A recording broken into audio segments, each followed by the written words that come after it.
Assalamualaikum warahmatullahi wabarakatuh. Perkenalkan, nama saya Hana Warohmatul Mahmudah dari Fakultas Sains Teknik Teknologi jurusan Biologi.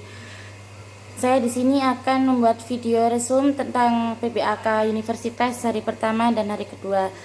Sebelum saya membahas tentang resumen saya akan terlebih dahulu membahas visi dan misi kampus UIN Malang.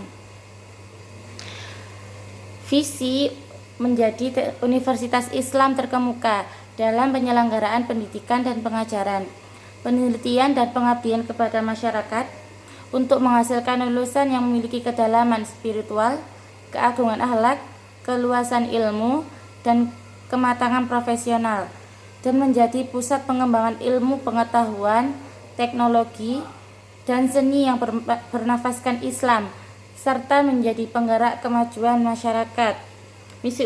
Misinya ada 4. 1. Mengantarkan mahasiswa memiliki kedalaman spiritual, keagungan akhlak, keluasan ilmu, dan kematangan profesional. Yang kedua, memberikan pelayanan dan penghargaan kepada penggali ilmu pengetahuan, khususnya ilmu pengetahuan dan teknologi, serta seni yang bernafaskan Islam. Ketiga, mengembangkan ilmu pengetahuan, teknologi, dan seni melalui pengkajian dan penelitian ilmiah. Yang keempat, menjunjung tinggi, mengamalkan, dan memberikan keteladanan dalam kehidupan atas dasar nilai-nilai Islam dan budaya luhur bangsa Indonesia. Berikut adalah materi yang saya resum kemarin. Saya memilih materi pertama dan materi kedua di hari pertama tentang akademik.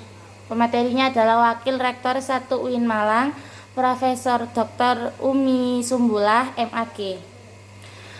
UIN Maulana Malik Ibrahim Malang terdiri dari 7 fakultas. Ada psikologi, humaniora, syariah, ekonomi, saintek, dan tarbiyah. Kini UIN Maliki sedang berada di tahap pengakuan internasional dan reputasi internasional. Oleh karena itu, UIN Maliki sedang memperbanyak event internasional, mahasiswa abroad, program studi internasional, dan lain-lain. Upaya internasionalisasi dilakukan dengan mendorong para dosen dan mahasiswa untuk membuat jurnal internasional. Mahasiswa diwajibkan untuk mencari dan mempublis jurnal nasional maupun internasional sebagai akhir untuk menaikkan predikat kampus. UIN Malang memadukan pengetahuan umum dan agama untuk membentuk karakter melalui Ma'hadul Jamiyah selama 1 tahun.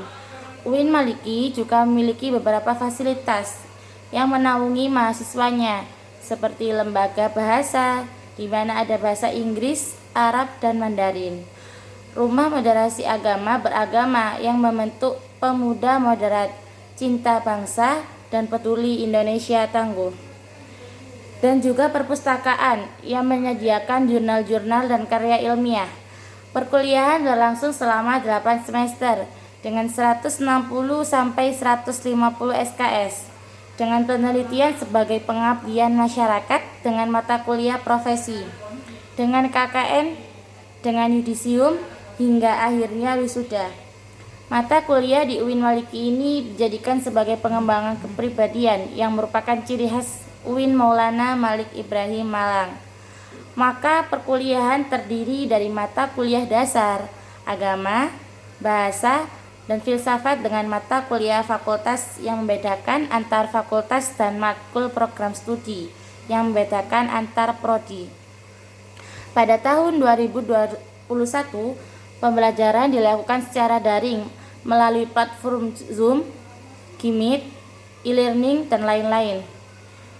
Kemudian, untuk sistem siakat, mahasiswa baru semester 1 dipaketkan, sedangkan semester 2 sampai seterusnya diambil secara mandiri dengan berkonsultasi dengan DPA, yaitu dosen penasehat akademik. Perkuliahan dimulai pada tanggal 6 September sampai Desember 2021 dengan melalui TS dan UAS. Setelah UAS, mahasiswa akan mendapatkan KHS atau kartu hasil studi, di mana di sana tertera IPK. IPK berpengaruh terhadap SKS. Semakin kecil IPK, semakin sedikit. Semakin besar maka akan semakin banyak alias cepat lulus.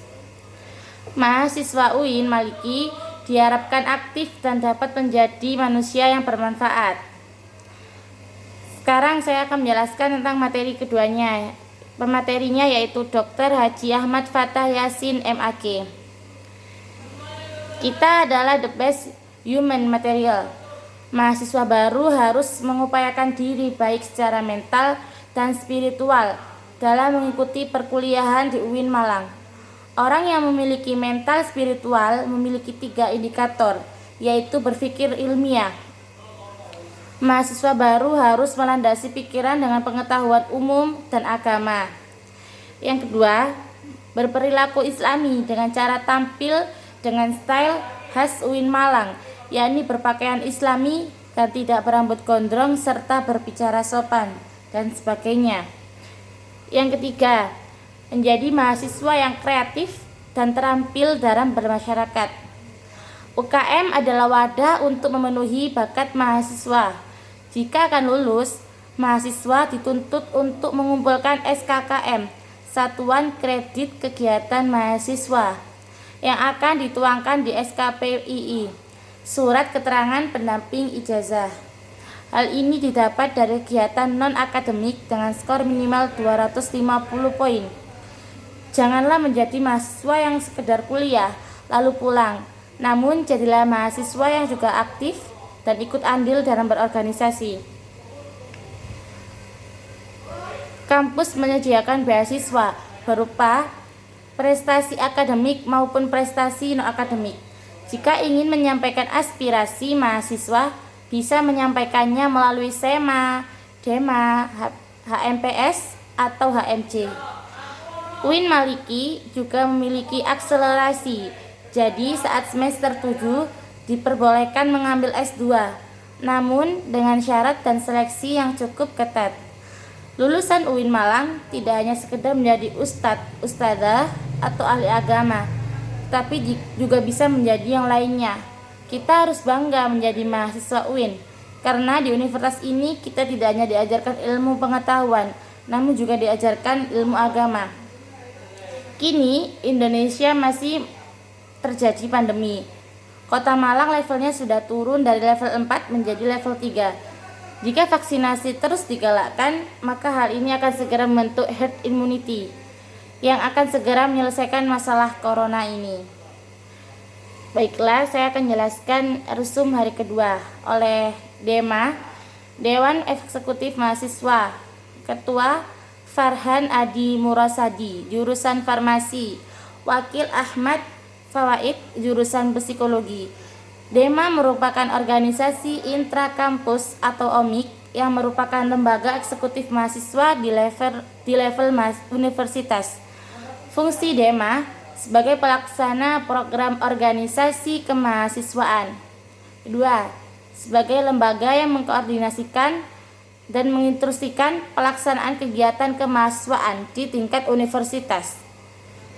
Tugas DEMA meliputi melaksanakan program kerja organisasi yang sudah disepakati Senat Mahasiswa atau SEMA di universitas, mengkomunikasikan dan menginformasikan kegiatan kemahasiswaan di tingkat universitas, melaksanakan koordinasi dan sinkronisasi kegiatan kemahasiswaan. SEMA, Senat Mahasiswa. Ketua Muhammad Adi Faroni. SEMA merupakan organisasi mahasiswa UIN Malang yang berperan sebagai lembaga legislatif yang mengkoordinasi DEMA, UKM, dan HMJ. Fungsi SEMA yaitu advokasi, legislasi, pengawasan, dan penganggaran, yaitu membantu mahasiswa dalam segala masalah untuk disampaikan pada pihak terkait. Tugas SEMA mengawasi dan mengontrol DEMA universitas, memberikan persetujuan setiap kegiatan yang akan dilaksanakan oleh DEMA universitas, memberikan pengesahan setiap laporan pertanggungjawaban setelah selesai agenda tersebut, memfasilitasi aspirasi mahasiswa UIN Malang dan menyalurkannya kepada pihak-pihak yang bersangkutan. mengawasi setiap kebijakan dan keputusan yang diambil oleh Dema Universitas, merancang dan menetapkan peraturan organisasi di UIN Malang, mengesahkan peraturan Dema Universitas, menjadi mitra kerja Dema Universitas dalam melaksanakan kebijakan organisasi kemahasiswaan. Wewenang SEMA, membentuk undang-undang yang dibahas dengan Presiden mahasiswa untuk mendapatkan persetujuan bersama, menampung dan mempertimbangkan segala aspirasi mahasiswa, memberikan mandat untuk pelaksanaan pemiluah, mengawasi pelaksanaan hasil-hasil sidang SEMA Universitas, mengawasi pelaksanaan program kerja dan kebijaksanaan Dema Universitas, turut andil dalam mengkaji permasalahan yang timbul di dalam negara dan tingkat universitas, menerima dan membahas usulan PO yang berkaitan dengan bidang tertentu, dan mengikut sertakan dalam pembahasan. Ini ada beberapa macam lagi UKM yang belum saya jelaskan, jadi saya akan menjelaskan secara singkat saja. Ada UKM GGB, yaitu bergerak dalam bidang pengembangan bakat tarik suara. Ada UKM seni religius, divisinya ada kaligrafi, qiraah, MC, qosida, nasyid, salawat, dan gambus. Ada UKM teater, bergerak di bidang seni musik, tari, sastra, aktor, dan lain-lain. Ada UKM Mapala Tursina. Ada UKM junior, yaitu unit olahraga. Ada Kopma Padang Bulan, yaitu didirikan oleh Bapak Dr. Andes Haji Irfan SH MPD. Stafnya usaha atau pengurusan Kopma, public relation atau pemasaran, staf personalia atau karyawan. Ada UKM Komus atau Komunitas Musik Studio 3. Ada UKM Taekwondo, ada UKM Jepret Klub Fotografi yang bermotokan aku ada untuk mengabdikanmu, bersamamu kulihat dunia nyata. Ada UKM Simfoni, UKM LKPPM, UKM UAPM Inovasi. Dan sekarang saya akan ke materi hari kedua. Materi hari kedua adalah Muhammad Hasanuddin Wahid, MHum, anggota DPR RI. Sekarang kita berada di area digital 4.0 dan akan menuju 5.0, yaitu seperti memakai hologram. Kata pepatah, siapa yang ingin memajukan dunia, dia harus pandai ilmu teknologi. Barang siapa yang tidak bisa menjadi mahir dalam ilmu teknologi, maka akan menjadi budaknya dunia. 3 kekuatan pengubah dunia adalah kemajuan teknologi, agama, dan pasar. Peran dan peluang UIN. Arus utama pengembangan teknologi digital, link dan match dengan sektor industri, menjadi kekuatan sosio, teknoprentur, epicentrum ajaran agama inklusif. Cara menjadi generasi unggul, keagungan moral dan spiritual, gandrung ilmu pengetahuan, memiliki digital quotient, kesolehan sosial, atau bisa diartikan dengan peduli sosial. Apa itu moderasi dalam Islam? Definisi moderasi secara etimologi wasatiyah berarti jalan tengah atau middle path, posisi tengah, berkeadilan.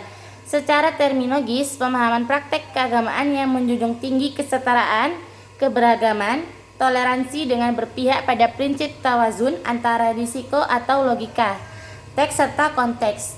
Dasar teologis Al-Quran Surah Al-Baqarah ayat 143. Beberapa hadis dalam Sahih Bukhari. Kenapa moderasi penting di Indonesia? Karena karakter Islam sebagai agama rahmatan lil alamin yang menjunjung tinggi keadaban Islam dan harmoni antar pemeluk agama. Historitas Islam di Indonesia. Karakter masyarakat di Indonesia yang lekat dengan kesantunan dan harmoni. Ideologi bangsa Pancasila dan moto Bhinneka Tunggal Ika. Isu-isu politik yang terkait dengan Timur Tengah dan politik global, baik secara langsung maupun tidak, dapat mempengaruhi pemahaman dan sikap keberagaman masyarakat Indonesia, serta mengganggu agenda moderasi Islam, seperti konflik Palestina antara Palestina dan Israel, aliansi politik Arab Amerika, politik despotisme, dan eksplorasi. Peran mahasiswa UIN Malang. Mahasiswa harus memerankan diri sebagai agents of change dalam menguatkan dan mendiseminasi agenda moderasi. Mahasiswa harus mengedepankan kepentingan kebangsaan dan keagamaan yang sesuai dengan prinsip moderasi. Mahasiswa UIN harus cerdas, akademik, religius, dan berkebinekaan. Sekian dari saya, kurang lebihnya mohon maaf. Terima kasih. Wassalamualaikum warahmatullahi wabarakatuh.